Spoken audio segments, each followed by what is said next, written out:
Hey, let's continue with the Devil's Reign Marvel Top Cow crossover. We're on chapter 4. This is Ballistic and Wolverine. The last one I did was Ghost Rider Ballistic, and that one was fun because Warren Ellis wrote it. And in my opinion, Warren Ellis did not give a shit. He did not give one shit about these characters or this crossover. So he wrote it with all the humor that he could come up with, it seems like. And that made it entertaining. And the artist did a really good job. I believe it was Billy Tan, who's an artist that I hadn't paid attention to too much at the time. I knew he was out there and he was working, and he did some kind of fun stuff, and it was kind of okay. He just kind of felt like a mid-tier kind of artist at Top Cow, but he really kind of brought his best efforts to it, and it looked good. But now we're getting into a Joe Benitez as an artist. He's the guy on that, oh my God, I can't think of that fucking Space Age Top Cow book, and last time I tried to think of this, I could not think of it. I feel like there's a number in it. Who fucking cares? He was a pretty good artist. He is. He still is. He's still alive. He's still drawing. He's doing cool shit. He's a pretty talented fella for sure. And it took me a while to kind of get on board with his artwork. It's kind of combination of like the Top Cow style with the slick kind of animated, kind of more, a little more cartoony design. It's just slick and clean. He stood out. And he felt like he was always almost breaking through to be one of the top tier artists outside of Silvestri. Because you had basically, it was Finch and Michael Turner that were like the superstars. And Benitez was right there. I don't think he ever got the breakaway kind of excitement that he maybe could have or should have deserved. He's good. And he has got an eye for hyper detail. Like, look at some of the stuff. He draws a book called Lady Mechanica, and holy shit, does he draw the shit out of it. There's so much attention to detail. It's incredible. But this might have been the first time where I was like looking at his artwork, and I was like, okay, I think I'm into this, his art. So script is from Larry Hama. Co-plot is Joe Benitez. So as a penciler, he's got some say into what's going on.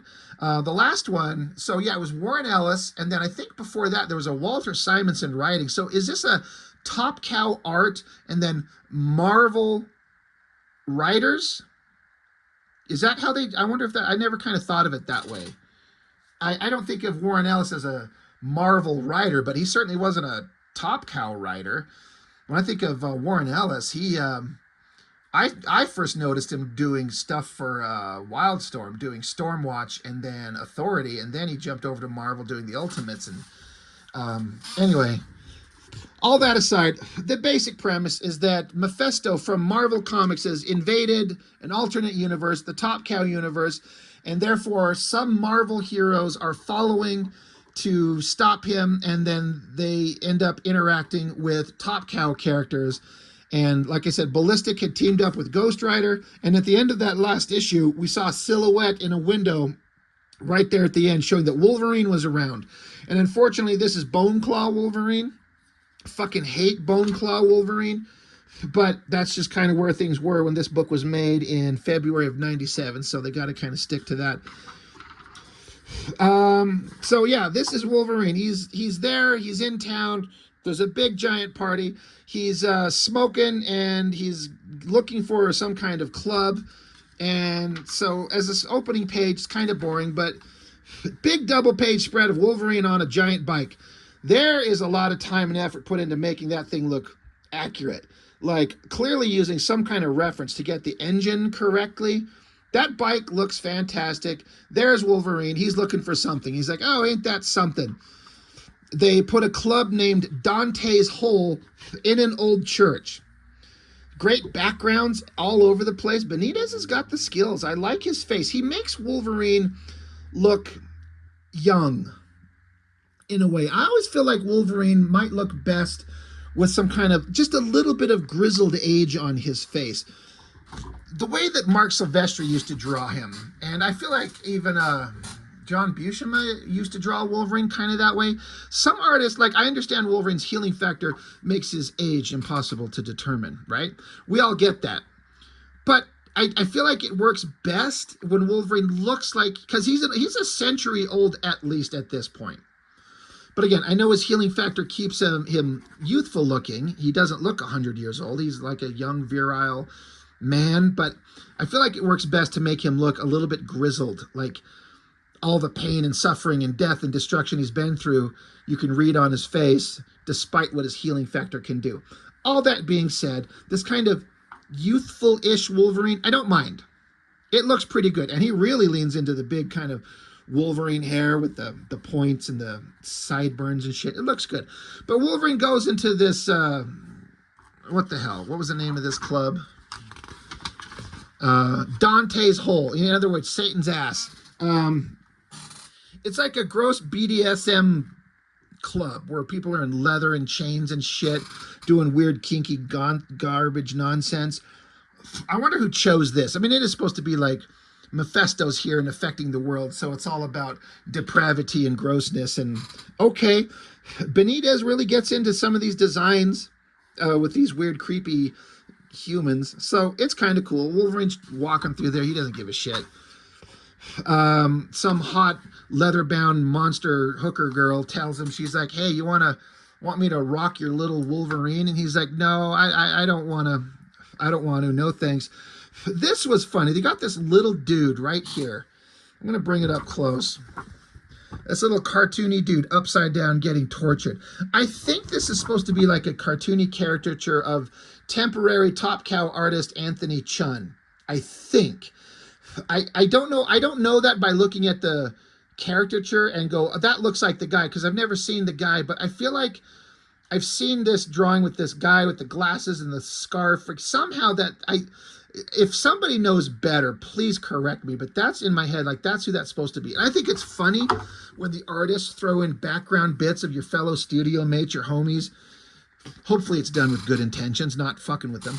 Anyway, Wolverine's going through here, goes into a room, and for all the great stuff that Joe Benitez draws in here, and he's not my favorite artist, and this is not my favorite issue at all, but it's pretty damn good artistically. I think it works really well. So for all the praise I'm going to hype on him, I have to point out that is the worst fucking snub-nosed revolver I have ever seen. Maybe not ever, because he kind of tried to draw the details of a revolver correctly, but I just feel like he did not have reference to look at, so he's kind of going off memory, and he kind of gets it, but it looks terrible. Now, later on in the book, he draws some fake cybernetic, super futuristic laser gun shit that looks great, because you just basically have to make it up, but that little revolver looks awful. But that's the only real critique I'd have artistically in this. That little fucking gun looks terrible. He unloads at Wolverine. Looks like he misses. Wolverine pops his claws, sticks one of the claws right up his nostrils. That's kind of funny. Gets some information from him. But then Wolverine, he's getting a mind blast. A mind blast. Okay, that distracts him. Guy runs off. So Wolverine runs out into the street, and now there's some, like, soldiers of some type. The mayor wants unbridled decadence in the square for when the ball drops. That means no public uptightness. So the entire city has been taken over by probably the presence of Mephisto and doing evil shit. And they don't want anybody being kind of, they want nothing but decadence and sex and grossness. And this guy's not doing that, so they're beating the shit out of him. So Wolverine jumps in there and starts beating the shit out of all of them. So big fight scene. This is pretty good. You know, the fight stuff. That looks good. Wolverine's pissed off. This is all good Wolverine stuff.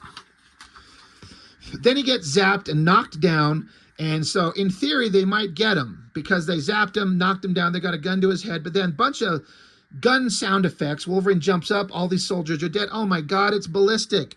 She showed up. See, look at that gun. Look at the time and effort put into that gun. When you can just make it up, he puts in all the effort. And it looks awesome. But there's Ballistic looking hot. Big tits, lots of skin, belly showing, straps, belts, holsters, guns. She says, you could call me Ballistic. I don't know who you are, buddy, but you're definitely on the to stomp list with the mayor's bully boys, and that makes you okay in my book. She says, I've been riding around on the back of a motorcycle with the Joker with a flaming skull for a head, so I may not be playing with a full deck. And Wolverine's like, you've been riding around with Ghost Rider? Now, that's not a shabby recommendation at all. I'm looking for my friend Zoe. I don't know where that was introduced. I probably skipped by it. I don't fucking care.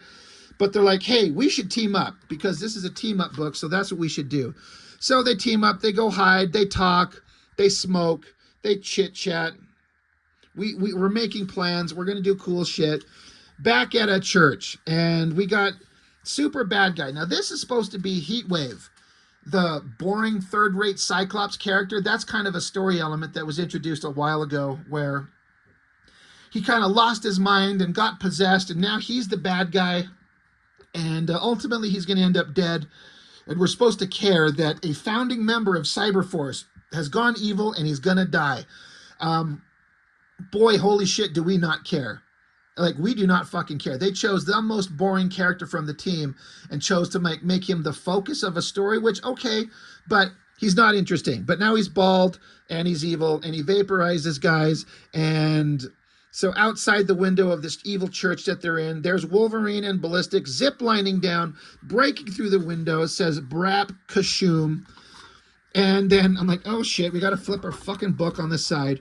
So there's Wolverine and Ballistic, and they got like face paint shit on. And I'm looking at this, I'm like, is this supposed to be like, it kind of reminded me of like, I think it was at the end of the first Conan movie with Schwarzenegger, or somewhere in there, maybe not the end, where him and Valeria, they go fight giant lizard thing, and there was some kind of like body paint on their, like, I kind of, like, is this supposed to be kind of like that, or is it just like, let's gear up? And so they put Wolverine in all kinds of tech gear, give him a fucking gun. And again, look at these guns. Like, look at that one right there. That looks awesome. And that one there, again, when you can make it up, he's got the imagination for it, but that little snub-nosed revolver on the previous page sucked. So this is all kind of fun. Another great gun. Like, Benitez put in a lot of work on this page. All the details there, the dramatic poses and stuff. It's pretty entertaining. It's pretty visually exciting. Like, I'm not blown away, but it's not bad at all. What is this? Page is ripping. Anyway. Wolverine and Ballistic are there, and they're showing up to wreck shit up, right? So, I guess they're just standing there, and now they're just walking through the hallways, being sneaky, going into a room, and Ballistic looks, and oh my god, like, I like that shot right there of Heatwave's face. I don't know, I kind of like that shot. I like that drawing. Just a simple, whatever. I'm kind of bored with this comic, I gotta be honest. Like, nothing exciting is happening. Technically, things are happening. Wolverine's there, he's fighting bad guys, he runs into Ballistic, they're going to face Heatwave and whoever hot girl, whatever the hell she is, and we gotta face off, we gotta have conflict, and we gotta talk back and forth. And I'm just like, this is fucking boring. At least in the last one with Ghost Rider, like I said, with Warren Ellis writing it, he was having fun and interjecting humor, and it was great. And I like Larry Hama's work. His Wolverine run is defining work. But this fucking sucks. Like, not exciting. So now they're going to get tough and flex and pull out their guns and knives and whatever the hell, or bone claws, and start wrecking monsters. So, awesome shots of Wolverine, taking everybody out, whatever, fight, girls fighting girl, kind of hot, right? Wolverine's going after Heatwave here. Just kind of whatever, more whatever. I like this shot. He kind of zaps Wolverine, the big screamy face. He gets his outfit kind of blown off him, so we're down to the naked, hairy body that he's got. Okay, that's fun. I guess girl that was on bad guy's side, I guess she's actually a good guy and she's under mind control or something like that. Whatever. She's working with them. I'm so fucking bored. And so, what the hell happened? I don't fucking know. All the people disappeared. Here's kind of like a mildly creepy element. All the people that were in Times Square, they're just gone. Just hundreds, maybe thousands of people, and they're just gone. And so the art really portrays that really well. It's just like an empty street, debris flowing in the air. Like, what the hell happened? That's actually kind of interesting. Like, ooh, that's mysterious. It's kind of creepy. They've all been swept away straight to hell. And then we got Mephisto and a hot shot of Witchblade. Like, she's naked and kind of cutesy, and the Witchblade weapon looks like it's cupping her titties with the hand, which is, you know, fun. He's like, oh, beautiful. Now, Ms. Sarah Pazzini, it's your turn. Next issue, Wolverine and Witchblade, which I'm pretty sure is a Michael Turner drawn issue, which is where artistically it really gets really fantastic. So that's kind of like, you know, it's a hot drawing of Witchblade. It's kind of fine, but whatever. And the end, I want to find this run of Larry Hama written Wolverine with Anthony Wynn. I've talked about him recently, where he was doing a Wolverine run that felt like a very good kind of Silvestri imitation, which I want to find those issues and see if they kind of still hold up or not. I'm kind of curious about that. Even though it sucks, it's bone claw, full nose mask Wolverine. That shit sucks. Anyway, I've kind of been excited about this Marvel Top Cow crossover, but sometimes you got a good artist and a good writer, and in theory, interesting characters. Like Wolverine's always cool. Ballistic is barely a character, but it's kind of like, who cares? And this one just doesn't have the excitement or the fun. Like, I was loving that last one with Ghost Rider because Warren Ellis wrote it to be so fun. This one is just kind of like, okay, is it done? Fuck it. What's next? I want to get to the Michael Turner drawn issues, because Michael Turner was at peak Michael Turner power at the time. He was the defining, definitive artist on Witchblade, and it just looked so awesome, and he does a pretty damn good Wolverine, so I'm excited to get to that one. But to get to that, we got to get through this one, and it's just kind of okay. Joe Benitez put in all the effort. It looks good, but it just wasn't standing out. So, I don't know. That's all I got for this one. Nothing exciting, nothing crazy, but that's all I got for now. Thank you for joining me. I really, really appreciate it. I'll see you next time.